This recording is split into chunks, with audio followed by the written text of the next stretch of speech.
देखिए, भारत में डेमोक्रेसी इतनी वाइब्रेंट है, ये तो हमें मानना पड़ेगा कि सबसे बड़ी तकरीब रिपब्लिक डे की यानी कॉन्स्टिट्यूशन की इज्जत के लिए होती है। देखिए, बड़ा मुश्किल मुल्क है एडमिनिस्टर करना।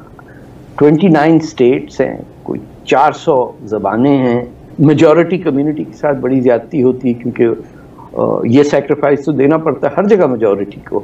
जैसे हमारे यहाँ कनाडा में भी पूरी थर्ड वर्ल्ड में अब एक ही डेमोक्रेसी बची है।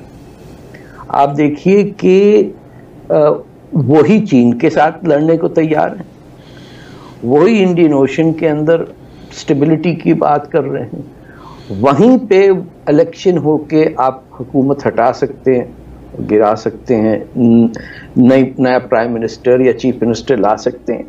और ये तमाम मुश्किलों के अंदर आप देखिए कि सेंटर की गवर्नमेंट जो होती है, स्टेट के और राइट्स होते हैं। आप महाराष्ट्र में देख लीजिए कि किस तरह, हालांकि इंडिया के अंदर बीजेपी की हुकूमत है, लेकिन महाराष्ट्र स्टेट में देखिए कि it is literally like a state that is against well in every case. जो कॉन्स्टिट्यूशन है कोई आसमान से नहीं आया। और ये याद रखिए कि बांग्लादेश का वजूद सिर्फ इसलिए आया क्योंकि हिंदुस्तान ने मुक्ति बाहिनी की मदद की, और वो जुल्म जो पाकिस्तान अपने शहरियों पे कर रहा था उसका 10-15 दिन में एक फौज भेज के सफाया किया और अपनी नेक दिली में पाकिस्तानी फौज को वापस भेज दिया।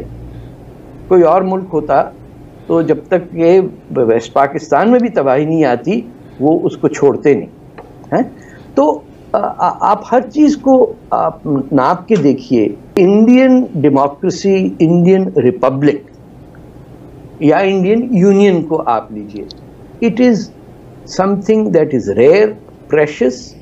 और ना सिर्फ ये कि 10,000 साल या कम से कम 5,000 साल पुरानी एक सिविलाइजेशन है जो मोहनजोदारो और दरियाए सिंध से निकली और हर जगह फैली, अपनी ज़बान, अपने रिवाज, अपनी साइंस, अपनी मैथमेटिक्स, अपना न्यूमरल सिस्टम दुनिया को उन्होंने दिया, और फौज अपनी कहीं नहीं भेजी। ये बड़ी इंपॉर्टेंट चीज़ है कि आप किसी सिविलाइजेशन को देखिए, ग्रीक्स को देखिए तो उन्होंने मैसेडोनिया से अलेक्जेंडर यहाँ आ गया मारपीट करने के लिए। आप तुर्कों को देखिए तो उन्होंने 600 साल अरबों की ऐसी तैसी कर दी। आप अरबों को देखिए तो उन्होंने तो तबाही बिल्कुल मचा दी, यानी स्पेन से इंडिया तक क्या कुछ बदनसीबियाँ नहीं फैलाई। वो और बात है कि हमारे पाकिस्तानी और मुसलमान इसको इस तरह नहीं देखते, वो फतूहात के उसमें देखते हैं। तो इंडिया की खुशी हर पाकिस्तानी, हिंदुस्तानी, नेपाली, बांग्लादेशी को should be taking ownership of it, कि ये लंका हो या बंगाल हो या सरहद हो या कंदहार हो, ये सब हिंदुस्तान ही है।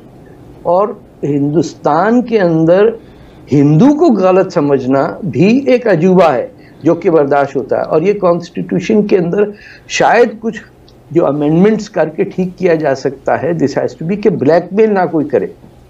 आप देखिए कि कितनी मुश्किलें बर्दाश्त करनी पड़ती हैं एक कंट्री को गवर्न करने के लिए। वो CAC का आपको याद होगा, सड़कें रोक दी और गलत प्रोपेगेंडा फैलाया कि मुसलमानों के अगेंस्ट है ये। अरे मुसलमानों के लिए तो 2 मुल्क बना दिए, बांग्लादेश और पाकिस्तान, और फिर कह रहे कि ना ये तो मुसलमानों के अगेंस्ट है कि बाहर से और मुसलमान आके इंडिया में सेटल डाउन ना। दुनिया को दिखाने के लिए कि भारत ने सबसे बड़ी जमहूरियत का ठेका उठाया हुआ है, इसलिए आज यानी 26 जनवरी को भारत में रिपब्लिक डे मनाया जा रहा है। लेकिन भारत और मकबूजा कश्मीर में इस दिन को बतौर यौम जमहूरिया नहीं बल्कि यौम सियाह के तौर पे मनाया जा रहा है। मोदी दुनिया को रिपब्लिक डे मनाकर क्या बताना चाह रहा है प्रैक्टिकली, कि वो कितना जमहूरियत पसंद है, कितना डेमोक्रेसी को पसंद करता है। वहाँ पे जिसकी पॉलिसीज़ हैं वो जमहूरियत वाली पॉलिसीज़ हैं, जमहूरी पॉलिसीज़ हैं, अवाम दोस्त पॉलिसीज़ हैं, जनता के लिए वो काम कर रहे हैं। हालांकि हकीकत इसके उलट है, सबको पता है, जनता को भी पता है।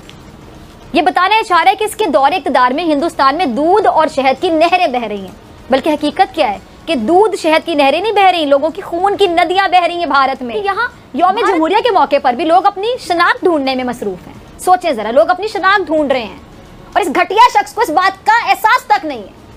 ये घटिया शख्स जो कि झूठों का पलंदा लेकर आ जाता है और झूठ इसके खत्म नहीं होते। अब जब हालात ऐसे होंगे, नाज़रीन जरा सोचिए, दिल पे हाथ रखिए और बताइए, जब हालात ऐसे हों तो कौन मानेगा कि भारत वाकई जमहूरियत का चैंपियन है। मकबूजा कश्मीर के 79 मासूम लोगों की जिंदगियां छीनने वाले नरेंद्र मोदी से दुनिया इस घटिया शख्स को जानती है, इस नाम से, जिसका नाम नरेंद्र मोदी है, लेकिन लोग उसको एक कसाई या जलाद के नाम से जानते हैं। इसका नाम नरेंद्र मोदी नहीं बल्कि मेरे ख्याल से दरिंदा मोदी होना चाहिए था, क्योंकि जैसे जंगल में दरिंदों से जानवर महफूज नहीं होते, ऐसे ही इस शख्स के जुल्म से, शर से भारत में अकलियतें, माइनॉरिटीज महफूज नहीं है। अब नरेंद्र मोदी को अगर शैतान कहा जाए तो यकीन जानिए शैतानियत भी शर्मा जाती है। शैतान भी कहता है कि इस जालिम शख्स को मुझसे मत मिलाओ। ये जो नरेंद्र मोदी है ना नाजरीन, ये भारत